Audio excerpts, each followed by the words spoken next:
नमस्कार विद्यार्थी मित्र मैत्रिणींनो, केसागर पब्लिकेशनच्या केसागर करिअर अकॅडमी युट्यूब चॅनलवरती तुमचं पुन्हा एकदा स्वागत आहे। राज्यसेवा परीक्षा 2025 साठी आपण इथं प्रिपरेशन करत आहोत। केसागर पब्लिकेशन तर्फे आन्सर रायटिंग सिरीज मध्ये तुमचं पुन्हा एकदा स्वागत आहे। तर आन्सर रायटिंग साठी जी बुक लिस्ट मी तुम्हाला सजेस्ट केली, त्या बुक लिस्ट बद्दल काही विद्यार्थ्यांचे मला पर्सनली मेसेज आले होते। बघा, पुस्तकं सगळीच तुम्हाला Amazon फ्लिपकार्ट वरती नाही मिळणार, तुम्ही ऑफिशियल वेबसाईटला भेट द्या। ऑफिशियल वेबसाईट वरती तुम्हाला आपली सगळी पुस्तकं मिळतील। जसं की मी तुम्हाला सांगितलं होतं की एमपीएससी सेक्शन मध्ये जेव्हा तुम्ही जाल तेव्हा तुम्हाला तिथं state service mess optional subject सगळ्या सब्जेक्टची पुस्तकं इथं मिळून जातील। ठीक आहे, ओके। तर आन्सर रायटिंग साठी तुम्हाला आपल्या या पुस्तकांचाच आधार घ्यायचा आहे आणि लक्षात घ्या, जिथं जिथं करंट अफेअर्सची गरज आहे तो पार्ट आपण तिथं कव्हर केला पाहिजे। ठीक आहे, ओके, क्लिअर। तर आजचा जो आपला आन्सर रायटिंगचा भाग आहे तो जिओग्राफीचाच आहे। जिओग्राफी जीएस पेपर 1 साठी, ऑप्शनल साठी नाही, जीएस पेपर 1 साठी आपण इथं तयारी करत आहोत। ठीक आहे, ओके। चला बघा, पहिला क्वेश्चन आहे क्वेश्चन नंबर फर्स्ट।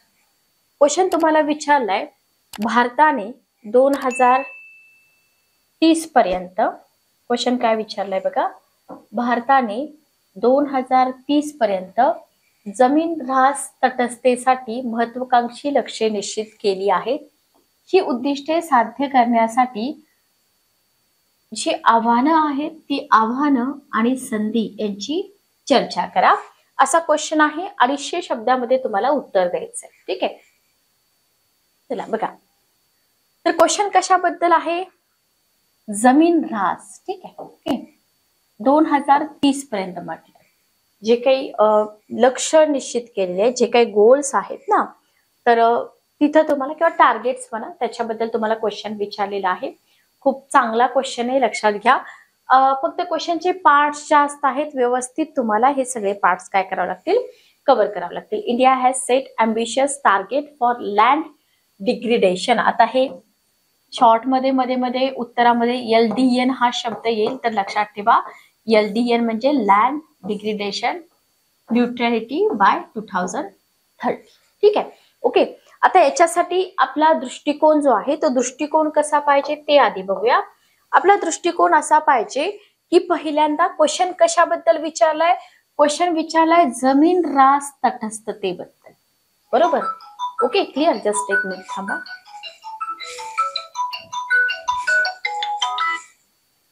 चला, तर जमीन ऱ्हास तटस्थतेबद्दल तुम्हाला क्वेश्चन विचारलाय, म्हणजे आपल्याला इथं जमीन ऱ्हास तटस्थता काय आहे ते सांगायचं आहे।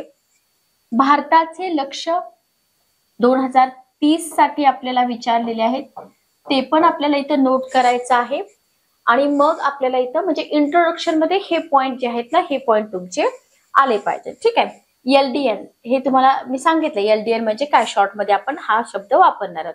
तर LDN लक्ष्य साध्य करण्याच्या आव्हानांचा अभ्यास करा, असं तुम्हाला इथं म्हटलेलं आहे। ठीक आहे, ओके। आणि LDN लक्ष्य साध्य करण्यासाठी संधी द्या आणि योग्य निष्कर्ष काढा। म्हणजे थोडक्यात काय माहिती का, हे जे LDN तुम्हाला इथं दिलेलं आहे ना, तर त्याच्याबद्दल तुम्हाला प्रॉपर सगळं तिथं लिहायचंच आहे। ओके, तर जमीन ऱ्हास तटस्थता भारताचं लक्ष हे तुम्हाला इंट्रोडक्शन मध्ये लिहायचं आहे, हे तुम्ही सॉरी लक्षात ठेवा। बघा, इंट्रो मध्ये आपण काय लिहितोय, जमिनीचा ऱ्हास तटस्थता म्हणजे काय। ठीक आहे, आता याच्याबद्दल खूप सारी इन्फॉर्मेशन तुमच्याकडे असेल, पण तुम्हाला काय करायचं आहे, इंट्रोडक्शन मध्ये 2 वाक्यामध्ये आपल्याला समोरच्याला समजेल असं लिहायचं असतं। तर जमीन ऱ्हास तटस्थता म्हणजे अशा अवस्थेचा संदर्भ आहे जिथं जमिनीच्या संसाधनांचे प्रमाण आणि गुणवत्ता स्थिर राहते, तटस्थता म्हटलंय। ठीक आहे, किंवा शाश्वत पद्धतीद्वारे वाढते। ओके, म्हणजे जास्तीत जास्त एक 1.5 लाईन मध्ये आपण इथं सांगितलं जमीन ऱ्हास तटस्थता काय आहे। भारतामध्ये, आता स्पेशली आपल्या भारताबद्दल हा क्वेश्चन आहे, जिथं त्याच्या एकूण भौगोलिक क्षेत्रापैकी 29.32% क्षेत्र जे आहे ऱ्हासाने ग्रस्त आहे। खूप मोठा भाग आहे हा, आपल्याला 29% खूप कमी वाटत असला तरी पण खूप मोठा भाग आहे, हे तुम्ही इथं लक्षात ठेवा। तर इथं आपल्याला हे सगळं विचार करूनच उत्तराला सुरुवात करायची. ठीक आहे. ओके.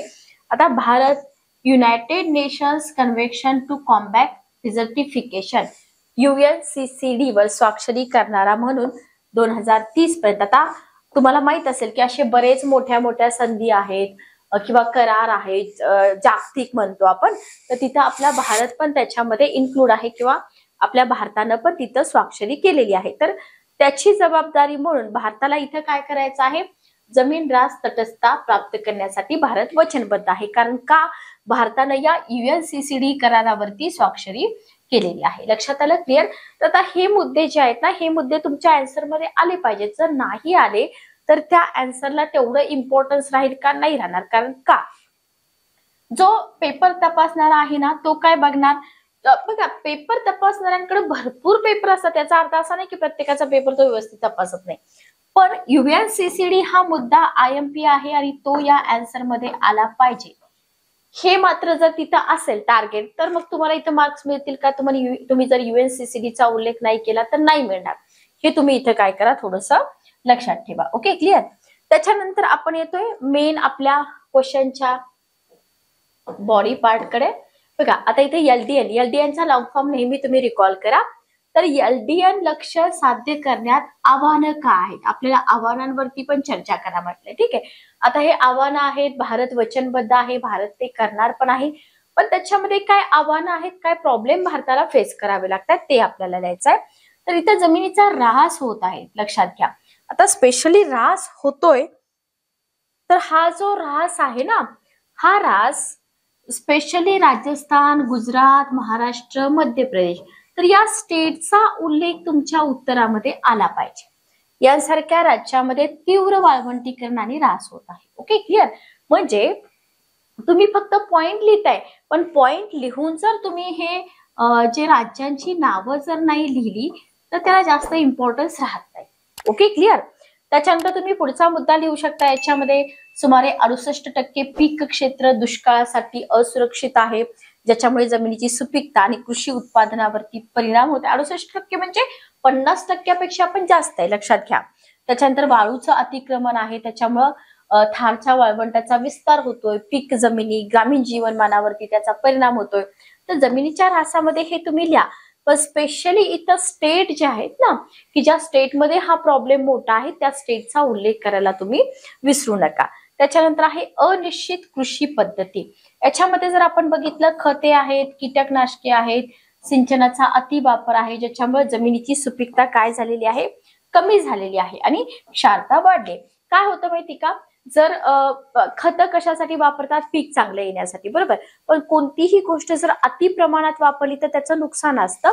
तर जे शेतकरी ज्यांना जास्त नॉलेज नाही, त्यांना काय वाटतं की भरपूर खत टाकलं तर आपलं पीक खूप जास्त येऊन जाईल आणि त्याच्यामुळे काय होतं, तिथे खताचा वापर जास्त केला जातो, परिणामी तिथल्या जमिनी नापीक होऊन जातात. ओके. हरियाणामध्ये जर तुम्ही बघितलं तर इथं भूजलाची स्थिती गंभीर पातळीवरती पोहोचलेली आहे. ओके, म्हणजे आता तिथं तुम्ही हे लिहू शकता किती ब्लॉक पैकी वर्गीकृत आहेत वगैरे. तर अतिसिंचनामुळे पण काय झालेलं आहे, तिथं क्षारता वाढत आहे. तर ही आव्हानं आहेत, ही आव्हानं तुम्हाला तिथं लिहिता आली पाहिजेत. Okay, clear? नेक्स्ट बघा, नेक्स्ट आहे आपल्या भारतामध्ये होणारं जलद शहरीकरण आणि औद्योगिकीकरण. तर इथं पायाभूत सुविधा प्रकल्प, रिअल इस्टेट, खाणकाम यांच्या अतिक्रमणामुळे काय झाले, सुपीक जमिनी नष्ट झाल्या आहेत. ओके, आणि नागरीकरणामुळे 2000 ते 2030 हा जो कालावधी आहे ना, या कालावधी, आता हे सगळं रिपोर्ट्स असतात, गव्हर्नमेंटचे न्यूज असतात, त्याच्यामधनं तुम्हाला ही सगळी माहिती कलेक्ट करावी लागते आणि सतत तुम्हाला ही आन्सर रायटिंग मध्ये प्रॅक्टिस मधून वापरावी लागते. ठीक आहे. म्हणून क्वालिटी बुक्स जे असतात ना, त्या बुक्स मध्ये हे सगळं अपडेट असतं, ती पुस्तकं तुम्ही वापरा, तुम्हाला जास्त टेन्शन घ्यायची गरज नाही. तर 1.6 ते 3.3 दशलक्ष हेक्टर असे फिगर्स तुमच्या आन्सर मध्ये आले पाहिजेत, हे तुम्ही लक्षात ठेवा. इथे शेतजमीन जी आहे ती नष्ट होण्याचा अंदाज आहे. हवामान बदल होतोय, जे हे एक मोठं आव्हान आहे की आपला भारत एकतर मोसमी पावसाच्या रिजन मध्ये येतो, पावसाचं स्वरूप कसं आहे, अनियमित आहे, बरोबर. वाढतं तापमान आहे, वारंवार पडणारा दुष्काळ आहे. याच्यामुळे काय होतं, याच्यामुळे जमिनीचा ऱ्हास झालेला आपल्याला दिसून येतो. त्याच्यानंतर बुंदेलखंड प्रदेश आहे, गंभीर दुष्काळ अनुभवलाय, ज्याच्यामुळे मातीची धूप होतीये, वाळवंटीकरण होतोय, त्रासदायक स्थलांतर पण होतोय, असे मुद्दे पण आपल्या आन्सर मध्ये आले पाहिजेत. सोबतच जर तुम्ही बघितलं तर आपल्या भारतामध्ये जागरूकता आणि सहभागाचा अभाव आहे. तर शेतकरी आणि ग्रामीण समुदायामध्ये ना, आता जसं मी तुम्हाला बोलले की जास्त एज्युकेटेड नसतात, सो त्यांना शाश्वत पद्धतीबद्दल जागरूकता नसते, बरोबर. आर्थिक नुकसान होण्याची भीती असते, त्याच्यामुळे हे परंपरागत पद्धतीनं जातात. ओके, मग पारंपरिक पीक पद्धतीमुळे कृषी वनीकरण सेंद्रिय शेतीकडे वळण्याची अनिच्छा म्हणजे इच्छाच होत नाही. कारण का? भीती वाटते. आपण बघितलं की आर्थिक नुकसान होण्याची भीती असते, त्याच्यामुळे शेतकरी जे आहेत ना, ते शेतकरी धाडस करत नाहीत. लक्षात आलं? तर हे सगळे आव्हानं आपल्या भारताला फेस करावी लागत आहेत. ठीक आहे, ओके. आता हे झालं एलडीएन लक्ष्य साध्य करताना निर्माण होणारी आव्हानं. आता साध्य करण्याच्या संधी पण आहेत. आपण बघतो की प्रत्येक गोष्टीला दोन बाजू असतात, बरोबर. तर इथं जर प्रमाणावर वनीकरण आणि पुनर्वसन केलं तर एलडीएन लक्ष्य साध्य होऊ शकतात, बरोबर. जसं की हरित भारत मिशन आहे, अशा मिशनचा उल्लेख तुमच्या आन्सर मध्ये आला पाहिजे. कॅम्पा निधी निकृष्ट जमिनीवर लक्ष केंद्रित करून वन संरक्षण वाढीसाठी समर्थन देतात. किंवा याच्यामध्ये बेस्ट ऑप्शन जर तुम्ही बघितलं तर तुम्ही एक्झाम्पल टाका. उदाहरण, अरवली ग्रीन वॉल प्रकल्प आहे, याचं उद्दिष्ट मोठ्या प्रमाणावर वृक्षारोपण मोहिमेद्वारे वाळवंटीकरण कमी करणं आहे. आता हे जर लिहिलं तर खूप चांगले मार्क्स मिळतात. लक्षात घ्या. कारण का? प्रत्येक विद्यार्थ्याच्या आन्सर मध्ये हे नसणार आहे. जो विद्यार्थी अतिशय एफर्ट्स घेऊन अभ्यास करेल, चांगली पुस्तकं वापरेल, मल्टिपल सोर्स वापरेल, त्या विद्यार्थ्याला हा पॉइंट लिहून उदाहरण लिहायचं इथं लक्षात येईल. तर उदाहरणं नेहमी टाका, खूप चांगले मार्क्स मिळतात. ठीक आहे. त्याच्यानंतर आहे शाश्वत कृषी पद्धती. इथं जर तुम्ही बघितलं तर परंपरागत कृषी विकास योजना यांसारख्या योजना काय करतात? रासायनिक निविष्ठा कमी करण्यासाठी प्रोत्साहन देतात. ओके. त्याच्यानंतर तुम्ही आंध्र प्रदेशचा उल्लेख करू शकता. झिरो बजेट नैसर्गिक शेतीमुळे जमिनीचा ऱ्हास कमी झालाय आणि मातीचं आरोग्य पण सुधारलंय. ठीक आहे, ओके. तर हे अशा प्रकारचे जर तुम्ही उदाहरणं लिहिली तर इथं मार्क्स मिळून जातात. त्याच्यानंतर कृषी वनीकरण केल्यानं एलडीएन लक्ष्य साध्य होऊ शकतात. त्याच्यामध्ये शेत जमिनीवरती झाडाचा समावेश करा. परिणामी काय होईल? धूप थांबून जाईल, जैवविविधता वाढेल आणि मातीची रचना पुनर्संचयित होऊन जाईल. ओके.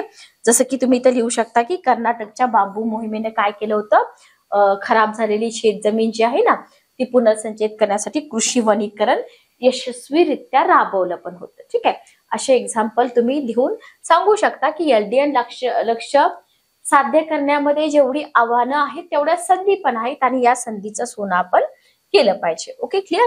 त्याच्यानंतर एकात्मिक पाणलोट व्यवस्थापन कार्यक्रम आहे की इथं जर आपण बघितलं तर पावसाचं पाणी साठवणं, चेक बंधारे असतील, माती पुनर्वसन याच्यावरती लक्ष दिलं जातं या एकात्मक पाणलोट व्यवस्थापन कार्यक्रमामध्ये. ठीक आहे. त्याच्यानंतर महाराष्ट्राच्या जलयुक्त शिवार, आता हे तर सगळ्यांनाच माहिती आहे, अभियान आहे. जमिनीतील ओलावा टिकवणं, पाण्याची उपलब्धता वाढवणं, याच्यामुळे काय झालंय? जमिनीचा जो ऱ्हास आहे तो कमी झालेला आहे. त्याच्यानंतर अचूक हस्तक्षेपासाठी तुम्ही इथं तंत्रज्ञानाचा लाभ घ्या, ज्याच्यातून एलडीएन लक्ष्य साध्य होऊ शकतात.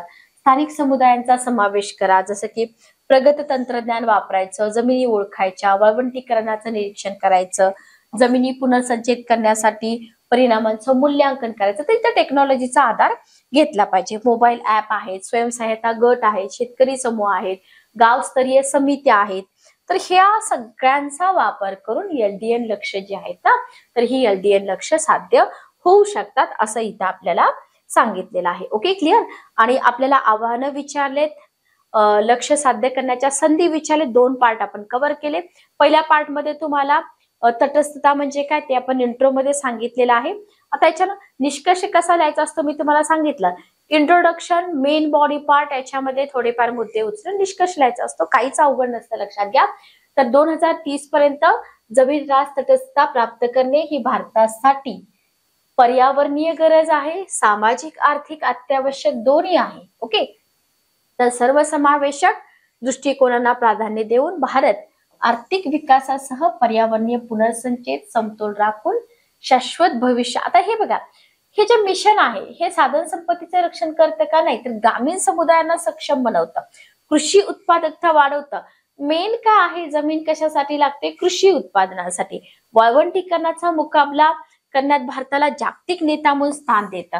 तर आता ही जी लँग्वेज आहे अशीच लँग्वेज वापरा असं मी म्हणत नाही, पण ओव्हरऑल जे आपण लिहिलंय क्वेश्चनशी रिलेटेड जेवढं इम्पॉर्टंट आहे तेवढं सगळं तुमच्या या निष्कर्षामध्ये आलं पाहिजे. ठीक आहे, ओके. 2030 तिथं दिलंय, पण तुम्हाला 30शी रिलेटेड करंट अफेअर्स माहितीच पाहिजे. जर तुम्हाला माहितीच नसेल तर तुम्ही लिहू शकत नाही, आणि जर तुम्हाला एलडीएन काय आहे हे माहितच नाही तर तुम्ही काय लिहिणार त्याच्याबद्दल?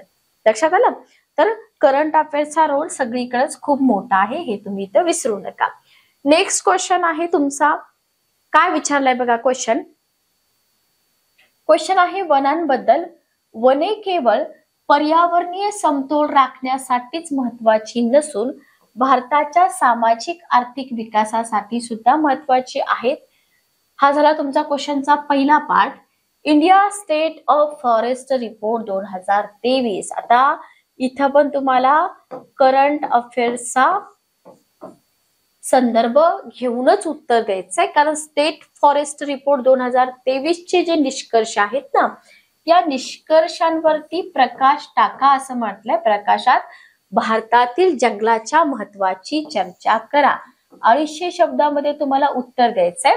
पहिला पार्ट काय आहे की जी वन आहेत ना, तर ती फक्त पर्यावरण संतुलनासाठीच महत्वाची आहेत का? नाही, तर आपल्या देशाचा जो सामाजिक आर्थिक विकास होणार आहे ना, त्याच्यासाठी सुद्धा ही वन महत्वाची आहेत असं इथं सांगितलेलं आहे.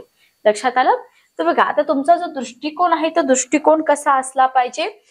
तुम्हाला सगळ्यात महत्वाचं काय हायलाइट करायचं इथं? India state of forest report ISFR 2023 याच्यानुसार तुम्हाला भारतातलं वनक्षेत्र जे आहे ना सॉरी, ते हायलाइट करायचंय. भारतासाठी जंगलांचं महत्व तुम्हाला सांगायचंय. फक्त पर्यावरणीय नाही तर आर्थिक पण सांगा, सांस्कृतिक पण सांगा, कारण क्वेश्चन मध्ये ते दिलंय. भारतातील फॉरेस्ट इकोसिस्टीमशी संबंधित महत्वाची आव्हानं तुम्हाला इथे सांगायचंय, वे फॉरवर्ड तुम्हाला सांगायचं आणि योग्य निष्कर्ष काढायचाय. पण मेन काय आहे? India state of forest report 2023. लक्षात आलं? तर असे जे रिपोर्ट्स वगैरे आले असतात हे स्किप करायचे नसतात, त्याच्यामध्ये मुद्दे आन्सर रायटिंग मध्ये लिहावे लागतात. ठीक आहे, बघा इंट्रो मध्ये तुम्ही काय लिहाल की पर्यावरणीय समतोल राखून, कारण काय म्हटलंय, वने फक्त पर्यावरणीय संतुलनासाठीच उपयोगाची आहेत का? नाही, किंवा महत्वाची आहेत का? नाही, तर सामाजिक आर्थिक प्रगतीला चालना देऊन वने भारतात दुहेरी भूमिका बजावतात. India state of forest report 2023 नुसार हे महत्वाचं आहे. हा जो मुद्दा आहे की 25.17% जंगले सॉरी भारताच्या भौगोलिक क्षेत्रापैकी 25.17% जंगले आणि वृक्षाच्छादित आहेत, हे तुम्हाला लिहायचंय. ही जे फिगर्स आहे ना 25.17% किंवा शाश्वत विकासात महत्वाचं स्थान, हे तुम्हाला इथे लिहायचं इंट्रोमध्ये. इंट्रोमध्ये हे फिगर तुमच्या दिसल्या पाहिजे. लक्षात आलं? कारण का क्वेश्चन मध्ये ISFR रिपोर्टचा उल्लेख आहे, त्याच्यानुसार तुमच्या आन्सर मध्ये ते मुद्दे आले पाहिजेत. आता जंगलांचं महत्व तुम्हाला म्हटलंय फक्त पर्यावरणीय संतुलनासाठी नाही, तर पर्यावरणीय संतुलनासाठी कसं महत्व आहे ते पण तुम्हाला लिहायचंय, बरोबर, आणि सामाजिक आर्थिक पण लिहायचंय. तर कार्बन जप्ती असेल तर भारतातील वन कार्बन साठा अंदाजे तुम्हाला इथे दिलाय 7285 दशलक्ष टन. हवामानातील बदल कमी करण्यास मदत करतो. भारत जो आहे पॅरिस कराराला वचनबद्ध आहे, त्याला समर्थन देतो, म्हणून जंगले कार्बन सिंक म्हणून काम करतात, बरोबर. त्याच्यानंतर जैवविविधता हॉटस्पॉट, 7% जागतिक वनस्पती आणि 6.5% जागतिक प्राण्यांसह भारतातील जी जंगल आहेत ना, तर ती विविध परिसंस्थेचं घर आहेत. हे 7% आणि हे 6.5% हे तुमच्या आन्सर मध्ये आलं पाहिजे. तर जलनियमनाचा एक मुद्दा तुम्ही लक्षात ठेवा, कोस्टल बफर. आता कोस्टल बफर म्हणून खारफुटीची जी जंगलं आहेत ना ती काम करतात. तर हे जे किती किलोमीटर वरती पसरलेली आहेत ते पण तुम्ही लिहू शकता. किनारी प्रदेशांचं चक्रीवादळ आणि धूप यांच्यापासून संरक्षण करतात. ओके, तर हे आपण लिहिलं पर्यावरणाशी रिलेटेड. लक्षात आलं? आता इथं जर आपण बघितलं ना तर इथं आपल्याला सामाजिक आर्थिक विकास पण लिहायचंय, कारण का आपण काय म्हटलंय, म्हणजे सॉरी क्वेश्चन मध्ये काय म्हटलंय की वन ही फक्त पर्यावरणीय संतुलनासाठीच महत्वाची नसून सामाजिक आर्थिक विकासासाठी पण महत्वाची आहेत, बरोबर. त्याच्यामध्ये तुम्ही लिहा, पहिला मुद्दा लिहा उपजीविका निर्मिती, बरोबर. आता जे आदिवासी समुदाय आहेत ना, तर 250 दशलक्षहून अधिक लोक उदरनिर्वाहासाठी जंगलांवरती अवलंबून आहेत. बरोबर. याच्यामध्ये तुम्ही वनधन विकास केंद्र, वन हक्क कायदा या कार्यक्रमांचा उल्लेख करा. हे कार्यक्रम काय करतात? उत्पन्न वाढवण्यासाठी गाईड करतात. बरोबर. आणि समान लाभ सुनिश्चित करतात. म्हणजे उपजीविका निर्मिती आर्थिक विकासामध्ये आलं. लक्षात आलं. त्याच्यानंतर तुम्ही लिहा आर्थिक योगदान. कागद असेल, लाकूड आहे, यांसारखे वन आधारित उद्योग जे आहेत ना, तर हे उद्योग काय करतात? ग्रामीण आणि राष्ट्रीय अर्थव्यवस्थेमध्ये खूप मोठं योगदान देतात, खूप मोठं कॉन्ट्रीब्युशन देतात. बरोबर. जसं की तुम्ही मध्य प्रदेशचा उल्लेख करू शकता की तेंदूपत्ता संकलनासारखे जे उपक्रम आहेत ना, तर हे खूप महत्वाचे आहेत. किंवा लक्षद्वीप असेल, मिझोरम असेल, तर इथं वनक्षेत्र खूप मोठं आहे. पर्सेंटेज तुम्ही लिहू शकता. ठीक आहे. जेव्हा वन रिपोर्ट आपण वाचतो तेव्हा पर्सेंटेज आपण तिथं वाचतो. तर हे काय करतात? हे अर्थव्यवस्थेमध्ये लक्षणीय योगदान देतात. हे तुम्हाला इथं काय करायचं आहे? व्यवस्थित सांगायचं आहे. ठीक आहे. Okay, clear. नेक्स्ट बघा इकोसिस्टीम सेवा. आता काय होतं? आपण बघितलं की जंगल जे आहेत वायू शुद्ध करतात, नॅचरल आहे ते. बरोबर. जमिनीची सुपीकता सुधारणे, परागीकरण असेल, तर ह्यांची किंमत खूप जास्त आहे. लक्षात आलं. Economics of ecosystem and biodiversity हा जो TEEB उपक्रम आहे ना, या उपक्रमाने सेवांना महत्व देण्यासाठी वन व्यवस्थापन धोरणांचा आकार बदललाय. हे तुमच्या आन्सर मध्ये कधी येईल? जेव्हा तुम्ही स्टँडर्ड बुक्स वाचाल, जेव्हा तुम्ही करंट अफेअर्स वाचाल. Static plus current affairs. बघा, फक्त करंट अफेअर्स वाचून चालेल का? नाही. तुम्ही जर स्टॅटिक साठी आयडियल बुक्स वाचले नसतील तर ते तुम्हाला तिथं फायद्याचं ठरणार नाही. म्हणून पुस्तकं जी आहेत ना, ती पुस्तकं खूप महत्वाची आहेत. जसं की मी तुम्हाला geography through maps India, geography through maps world, Majid Husain सरांचं पुस्तक, ही सगळी UPSC चे विद्यार्थी वापरणारी पुस्तकं आपल्याला मराठीमध्ये ट्रान्सलेट करून मिळतात. लक्षात घ्या. खूप चांगलं कंटेंट आहे आणि प्लस आपल्या मातृभाषेमध्ये मिळतं. याच्यापेक्षा मोठी गोष्ट नाही. बरोबर. त्याच्यानंतर तुम्ही लिहू शकता सांस्कृतिक आणि आध्यात्मिक महत्व. लक्षात घ्या. पवित्र उपवन असेल, स्थानिक समुदायाद्वारे आदरणीय मानलं जातं, मूळ जैवविविधतेचं संरक्षण होतं, संवर्धन, नैतिकता वगैरे ह्या गोष्टी इथं होऊन जातात. आणि जैविक विविधता कायद्याअंतर्गत जे उपक्रम केले जातात ना, त्याच्यामुळे या क्षेत्रांना स्पेशल अशी एक ओळख मिळून जाते. ओके. तर हे आर्थिक आणि सामाजिक मध्ये हे तुम्ही मुद्दे लिहू शकता की वन फक्त पर्यावरणीय संतुलनच नाही ठेवत, तर आर्थिक आणि सामाजिक गोष्टींसाठी सुद्धा महत्वाची आहेत. Okay, clear. त्याच्यानंतर पुढचा क्वेश्चन बघा हवामानातील बदल. हवामानामधला बदल आणि जैवविविधता नष्ट होणे यांचा गुंतागुंतीचा संबंध आहे. हा झाला तुमचा क्वेश्चनचा पार्ट पहिला, की जे काही हवामान बदल होतोय आणि जी जैवविविधता नष्ट होत आहे त्याचा खूप कॉम्प्लिकेटेड गुंतागुंतीचा संबंध आहे. बरोबर. दोन्ही आव्हाने एकाच वेळी हाताळण्यासाठी म्हणजे हवामान बदल, ठीक आहे, आणि जैवविविधता नष्ट होणे, ही दोन्ही आव्हानं एकत्रित हाताळण्यासाठी जे काही संभाव्य उपाय आहेत ना, तर त्या उपायांवरती चर्चा करा म्हटले तुम्हाला. ओके. किती शब्दामध्ये? 150 शब्दामध्ये तुम्हाला या आन्सरचं क्वेश्चनचा आन्सर द्यायचा आहे. तर इथं तुम्हाला काय लिहावं लागेल? मग इथं तुम्हाला हवामान बदल आणि जैवविविधतेची हानी ह्या दुहेरी आव्हान जे आहे आपल्या भारतासमोर त्याच्याबद्दल परिचय करून द्यावा लागेल. बरोबर. मग हवामान बदल आणि जैवविविधता हानी यांचा संबंध कसा आहे ते सांगावं लागेल. क्वेश्चन मध्ये दिले तुम्हाला. एकाच वेळी दोन्ही आव्हानांना कसं सामोरे जायचं, त्याच्या संभाव्य म्हणजे काय उपाय असू शकतात हे तुम्हाला विचारले. आणि पॉझिटिव्ह निष्कर्ष कधी पण पॉझिटिव्हच लिहायचे असतात. भले तुम्हाला तिथं काही वाटलं तरी सुद्धा निष्कर्ष हे पॉझिटिव्हच द्यायचे असतात. हे तुम्ही लक्षात ठेवा. क्वेश्चन फार स्ट्रेट फॉरवर्ड आहे, काही अवघड नाही. बघा, इंट्रोडक्शन मध्ये तुम्ही काय लिहू शकता? आता तुम्ही न्यूजपेपर वाचताय, तुम्ही मॅगझिन वाचताय, बऱ्याच न्यूज आहेत हवामान बदलाशी रिलेटेड, जैवविविधतेशी रिलेटेड. तर हवामान बदल आणि जैवविविधता नष्ट होते याचा संबंध आहे. बरोबर. एक दुष्टचक्र तयार करते. तापमान वाढ करणारा ग्रह परिसंस्थेमध्ये व्यत्यय आणतो.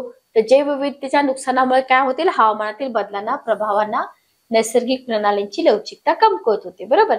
आता इथं जर आपण बघितलं तर आपल्या जे काही पृथ्वीवरती राहणारे सगळे रहिवासी आहेत, तर यांच्या आरोग्यासाठी आणि कल्याण सुविधा करण्यासाठी बरोबर काय करावं लागेल, ही दोन्ही आव्हान आहेत ना, याला तोंड देणं तर आवश्यक आहे बरोबर. त्याच्यासाठी काही उपाय तर करावे लागतील. मग जे उपाय आहेत ना, ते मेन आपल्याला कुठं लिहायचंय, बॉडी पार्ट मध्ये लिहायचे.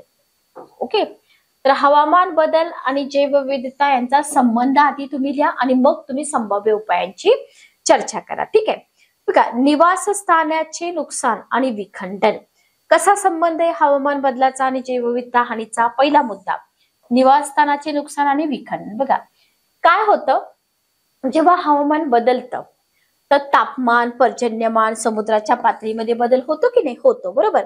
व त्याच्यामुळे काय होतं, ज्या प्रजाती आहेत, विविध प्रजाती आहेत बरोबर, त्यांचे जे अधिवास आहेत ना, तर या अधिवासांचं नुकसान होतं. ओके, विखंडन होतं. जसं की समुद्र आहे, समुद्राच्या पातळीत बदल झाला, सागरी जलांच्या अधिवासाचा तिथं प्रॉब्लेम येतो, जास्त पर्जन्यमान झालं तर हे सगळे प्रॉब्लेम इथं आदिवासी जी प्रजाती आहेत त्यांना फेस करावे लागतात. उदाहरण लिहा. IMP आहे, मी तुम्हाला प्रत्येक क्वेश्चन मध्ये सांगते की उदाहरण लिहित चला.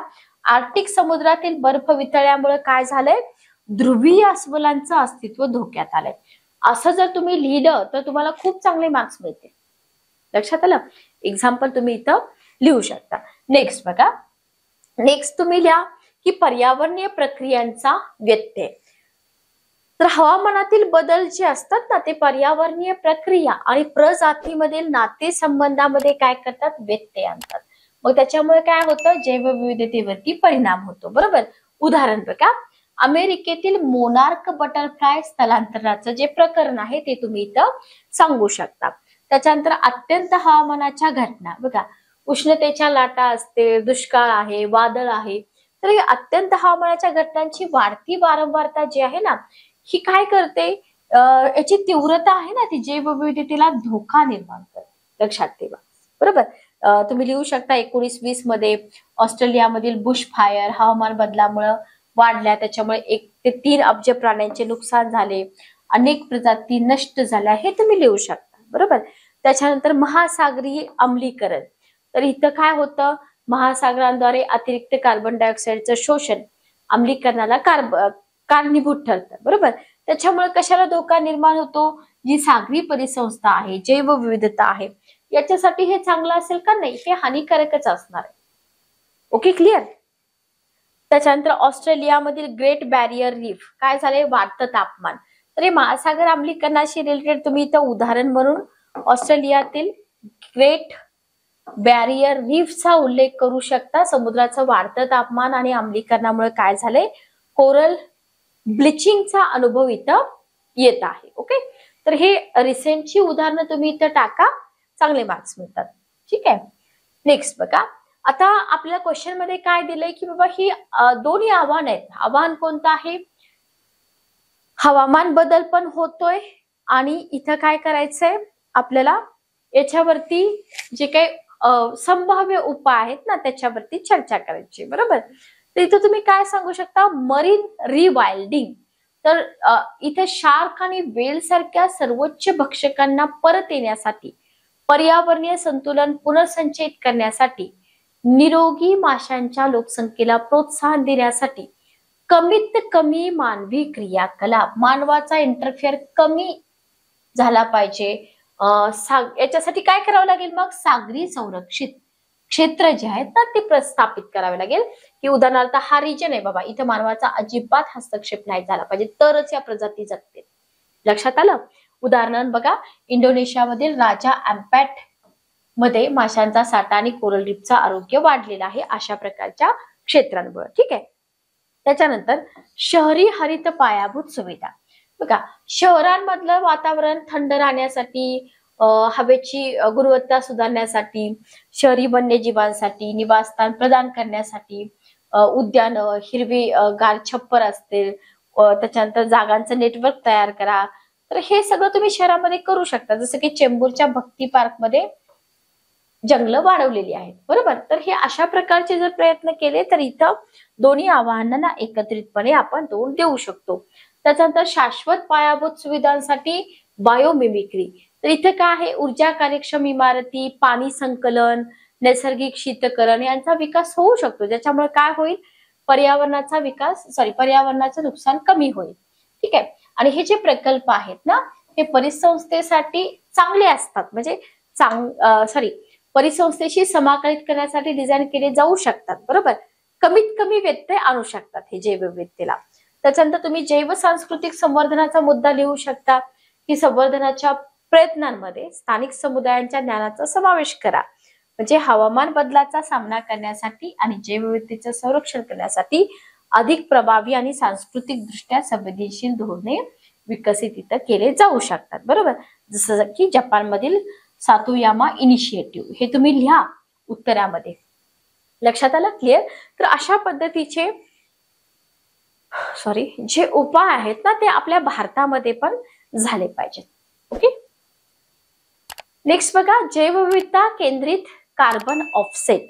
आता हे काय आहे, हे आहे की जैवविविधता केंद्रित कार्बन ऑफसेट कार्यक्रम आणि बाजारपेठ विकसित करणे, त्याच्यामुळे परिसंस्थेचं संवर्धन होईल, पुनर्संचयन होईल. ओके. तर इंडोनेशिया मधला रिबा राया जैवविविधता हा एक प्रकल्प तुम्ही लिहू शकता. आपल्याकडे नाहीये, पण इतर स्टेटमध्ये, देशामध्ये असलेले तुम्ही लिहू शकता. आणि मग निष्कर्ष तुम्ही काय लिहिणार की भारताच्या अद्वितीय सामर्थ्याला आणि स्थानिक संदर्भाचा फायदा घेणारे हे उपाय जर तुम्ही अंमलात आणले तर हवामान बदल कमी करणे आणि जैवविविधता संरक्षण दोन्हीसाठी एक विजयाची परिस्थिती निर्माण होऊ शकते, ज्याच्यामुळं राष्ट्रासाठी अधिक शाश्वत भविष्याची खात्री होईल. जस्ट एक मिनिट थांबा. ओके, चल नेक्स्ट क्वेश्चन आपण घेऊया. बघा, पुढचा क्वेश्चन आहे,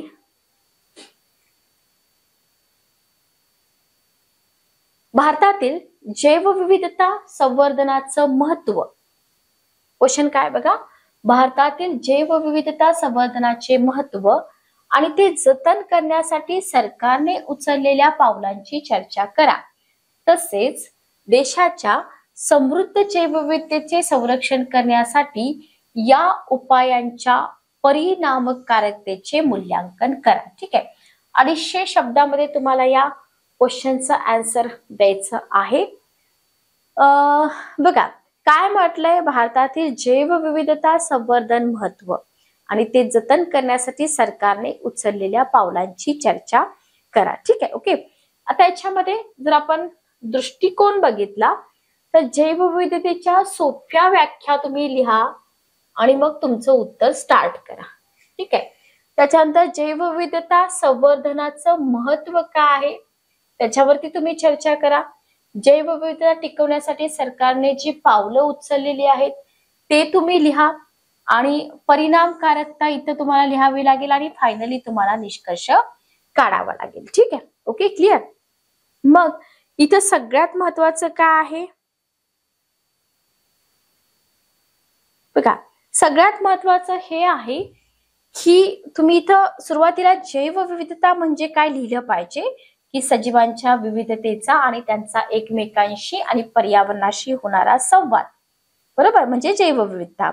जगामध्ये 60% जास्त जैवविविधतेसह भारतामध्ये विविध प्रकारच्या वनस्पती आणि प्राण्यांचं घर आहे, हे पण तुम्हाला इथं लिहायचं आहे. त्याच्यानंतर जैवविविधता संवर्धनाचं महत्व तुम्ही बॉडी पार्ट मध्ये लिहा, इथं तुम्ही लिहू शकता. ठीक आहे. पर्यावरणीय फायदे, जैवविविधता संवर्धनाचं महत्व मध्ये पहिला मुद्दा कोणता येईल, पर्यावरणीय फायदे. ठीक आहे. बघा, जैवविविधता पर्यावरणीय समतोल राखण्यात, नैसर्गिक संसाधनांचा शाश्वत वापर सुनिश्चित करण्यात महत्वपूर्ण भूमिका बजावते. ओके.